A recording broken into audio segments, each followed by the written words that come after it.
जिस दिन इतनी हिम्मत आ जाएगी कि आपका फेवरेट, वो सास बहू वाला सीरियल, पता नहीं आजकल कौन से लगते हैं मेरे को मालूम नहीं, जिस दिन वो लगा होगा और होली स्पिरिट आपको बोलेगा बंद करके प्रार्थना कर, और आप प्रेयर में बैठ जाएंगे, उस दिन आप समझ लेना आप मसा लेने की ओर बढ़ चुके हो। जिस दिन आप मोबाइल में अपना फेवरेट प्रोग्राम देखते होंगे, होली स्पिरिट बोलेगा बंद कर और प्रार्थना कर, और आप एकदम से बंद कर देंगे, उस दिन मैं समझ जाऊंगा और पवित्र आत्मा समझ जाएगा कि आप लोग तैयार हो उस अभिषेक को पाने के लिए। क्योंकि मैंने एक बात अपनी लाइफ में देखी है, अभिषेक सिर्फ चाहने से नहीं मिलता, उसके मुताबिक आपको उसका मूल्य अदा करना पड़ता है।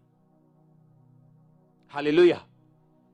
अगर आप उसका मूल्य अदा नहीं करेंगे वो आपको नहीं मिलेगा। साल्वेशन फ्री है, मुक्ति फ्री है, आप आते हैं अंगीकार करते हैं फ्री है, लेकिन मसीह के लिए, गिफ्ट्स के लिए आपको पे करना पड़ता है, अपनी लाइफ को, अपने टाइम को, इच्छाओं को, अपनी मर्जी को। हालेलुया। और शैतान का काम है आपको फंसा के रखना, आपको डिस्टर्ब करके रखना, ताकि आप उस अनॉइंटिंग की तरफ ना बढ़ सकें जिसने आपके रास्तों को साफ करना है। अनॉइंटिंग जब एक व्यक्ति की लाइफ पे आती है, फेवर उसकी लाइफ में आता है। मुर्द की लाइफ में फेवर आया, एस्तर की लाइफ में फेवर आया, उससे भी सुंदर लड़कियां थी, मुर्दके से भी अच्छे लोग होंगे वहां पे, लेकिन फेवर इन दोनों के ऊपर था, क्योंकि अपने मसीह को संभाल के रखा और उसे बढ़ाया उन्होंने। हालेलुया।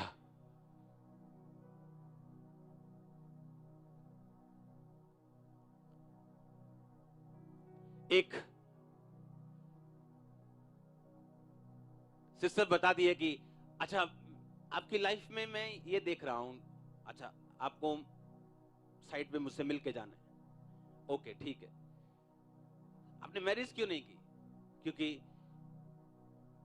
मैं किसी लड़के के साथ उसको पसंद करती थी, लेकिन उसकी शादी हो गई, अब मुझे वो फोन करता है कि नहीं मैं ना तेरे नहीं करनी है मैरिज। देखो शैतान ने कैसे फंसाया हुआ लोगों को।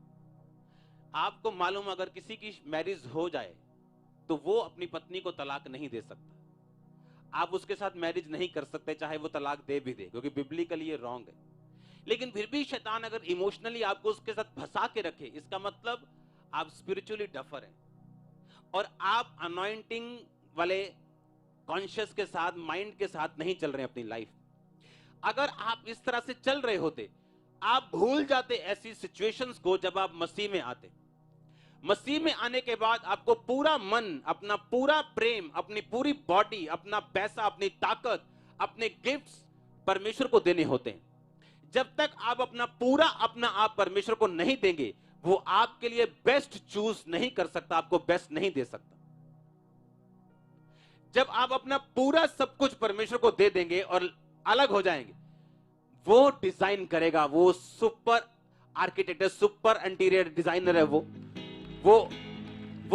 एक एक सितारा लगाएगा आपकी लाइफ में और बेस्ट लगाएगा। और शैतान आपको फंसा के रखेगा, इमोशनली आपको फंसा के रखेगा ताकि आप फंसे, ताकि आप उसके चंगुल में रहें। उसे मालूम है कि अगर ये अभिषेक बढ़ा तो मैं गया। क्योंकि पता है क्यों? पता है शैतान अभिषेक से नफरत क्यों करता है? आपको पता है कि वो नॉर्मल जो क्रिश्चियंस हैं, जो ठंडे क्रिश्चियंस हैं, ठंडी संगति हैं, शैतान उनकी टेंशन नहीं करता बिल्कुल। ना तो उनका विरोध होगा कभी भी, ना तो उनको कभी टेंशन आएगी, ना कभी विरोध होगा, मजे से चलेंगे वो। क्योंकि शैतान के साथ जफ्फी डाल के वो आपको तंग क्यों करेगा? आप तो उसको ट्रबल दे ही नहीं रहे, आप उसको मार नहीं रहे, आप उसको तंग नहीं कर रहे, आप उसको निकाल नहीं रहे, आप उसके किंगडम के लिए आप एक थ्रेट नहीं हो। हालेलुया। आप उसके किंगडम के लिए कुछ नहीं हो। लेकिन जब आप उसे निकालेंगे, उसे तंग करेंगे, वो आपका विरोध करेगा, वो आपके लिए फाइट करेगा आपके साथ। हाँ, ये देखो, वो फाइट करेगा आपके साथ। कितने मेरी बात को समझ रहे हैं? क्या करेगा आपके साथ? वो फाइट करेगा। और आपको मालूम शैतान क्यों ये चाहता है आप क्रिश्चियन बनो? कोई बात नहीं, लेकिन आप अनॉइंटेड मत हो। उसे दिक्कत पता है क्यों है? क्योंकि एक समय वो भी अनॉइंटेड था, पता है कि नहीं? और सबसे हैरानी की बात यह है कि वो मसा परमेश्वर ने उससे वापस नहीं लिया। आज कोई सेवक गिर जाए व्यभिचार में, पाप में, उसका मसा उससे वापस नहीं जाता।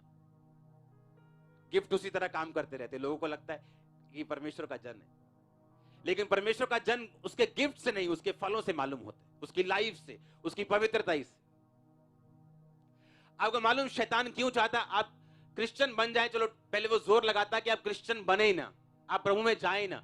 लेकिन अगर चले गए, वो जोर लगाता है कि आप अनॉइंटेड ना हो,